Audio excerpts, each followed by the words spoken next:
রক্তে ঘামানো এই সঞ্চয়ের টাকা অতি দ্রুত বাংলাদেশ সরকার জব্দ করে তাদের যে স্থাবর সম্পদ আছে সেই সম্পদগুলো জব্দ করে জনগণকে ফিরিয়ে দেওয়ার জন্য আমি সেই জোর দাবি জানাচ্ছি অন্তর্বর্তীকালীন সরকারকে।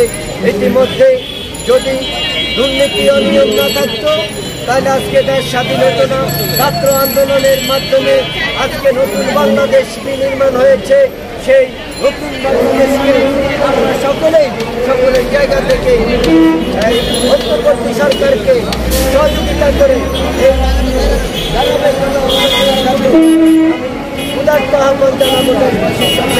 বাংলাদেশ সার্বজনীন দলের পক্ষ থেকে সর্বজাতির অধিকার নিয়ে কথা বলবো।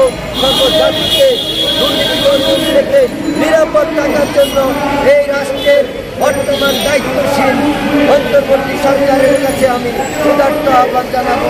পাশাপাশি আবারও বলতে বাধ্য হলাম, এই রূপায়ণ কোম্পানিকে বিচারের আওতায় রাখা আছে, তার সকল সম্পদ জব্দ করে অতি দ্রুত এই জনগণের সম্পদ এই টাকাগুলো আবার তাদেরকে ফিরে দেওয়ার জন্য আমি দাবি জানাইয়া আমি আজকের মতো নেক্সট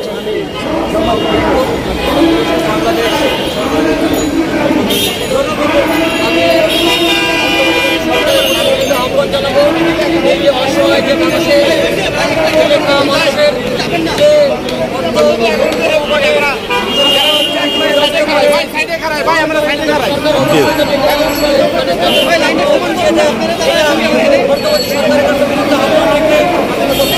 আপনারা এই সাইডে আসেন, এই সাইডে যান।